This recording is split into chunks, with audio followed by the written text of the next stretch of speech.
goes free to Shea Salinas. Leaves Great it. ball. Cronin. Chip. Far post. Yeah! They score! Unbelievable! Alan Gordon! Alan Gordon! Alan Gordon!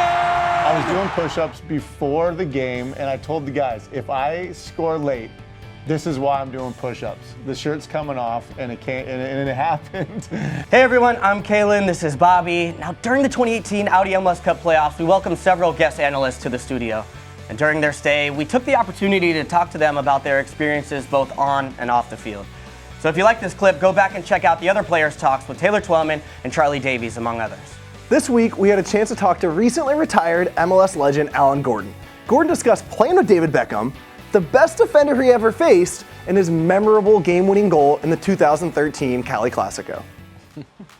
What do we got? Oh, this is one of my favorites. Marvin Chavez doing a little dance. AJ De La Garza fell down. Sam Cronin, a little bit of class. I sniff it out, back post, and it's all celebrations from here. It's madness.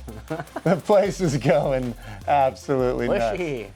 That was fun. Are you flexing right now? You're definitely flexing, right? I was doing push-ups before the game, and I told the guys, if I score late, this is why I'm doing push-ups. The shirt's coming off, and it can't, and it happened.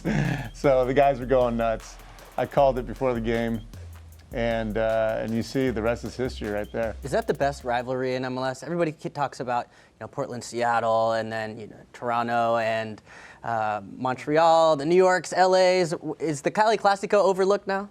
Well, I think people are trying to pump up their own rivalries, but as you've seen in the past, I mean, the Classico is giving us a lot of great moments.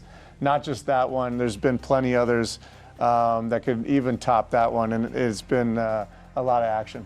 I want to ask you also about the second most famous Alan Gordon moment. This time you're coming off the field for David Beckham's debut against Chelsea. You're the one that got substituted for him.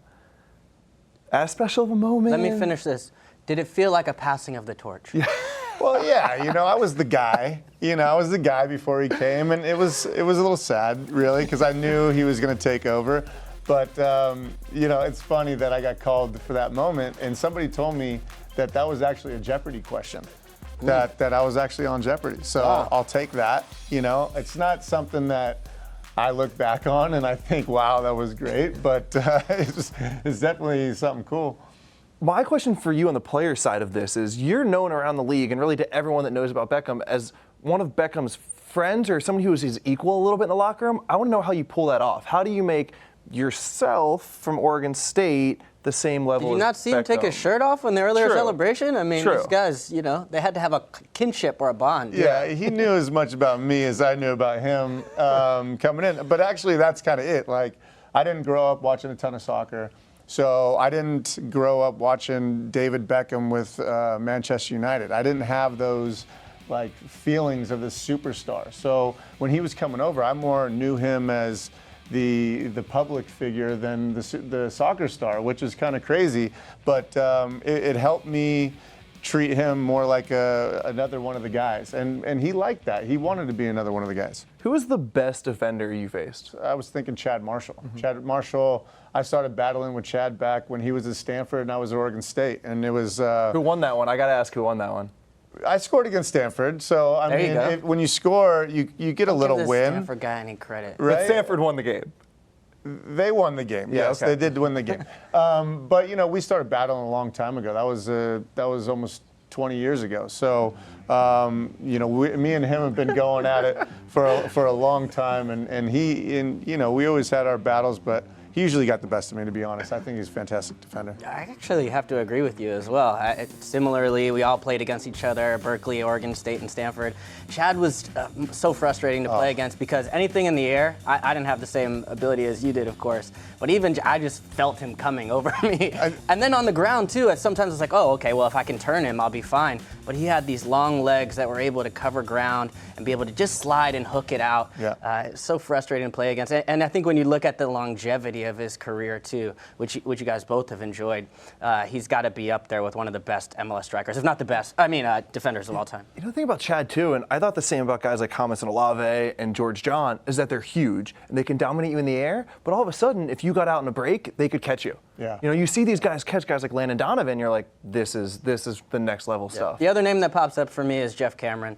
I know he only played center back for a couple of years in MLS, and probably for a good reason because he got noticed to go elsewhere. But he was a guy immediately in training where I saw his ability similarly to cover ground defensively, play out of the back. He'd play on a wing and whipping balls. He had the best maybe service in the box. Then he'd come in with the strikers and score goals. So he could really do everything. Yeah, he could do it all. And Omar Gonzalez, I got to say, is up there as well.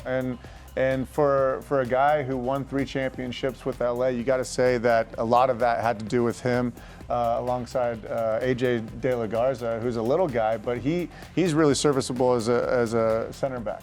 Is there anything you regret? I kind of regret the early years in my career. I don't think that I put in the work that I needed to put in to get to where I wanted to be as a player. I started doing that probably when I was 30, so I was way late, but it paid dividends once I got into the gym and I started, and I was watching guys like Robbie Keane. Robbie Keane, no matter what, he would take 50 shots after practice every single day from the same spot. And if you watch him play, he always runs on that left side to get that cut in, and he knew exactly what he was doing because he knew that was his strength. Guys like Wanda was spending 30 to 45 minutes every single day after training. So when I saw that, it really taught me something. I said, hey, I got to put in the work here. And, unfortunately, it didn't happen till the end of my career, but I'm glad I caught on at some point. We hope you enjoyed this edition of Players Talk. Thanks to Alan for joining us. Stay tuned next week for Alan's teammate on the Fire, Dax McCarty. I'm really looking forward to that one. And don't forget to go back and check out our other recent player talks with Ali Krieger, Charlie Davies, and ESPN's Taylor Twellman. All are available on MLSsoccer.com.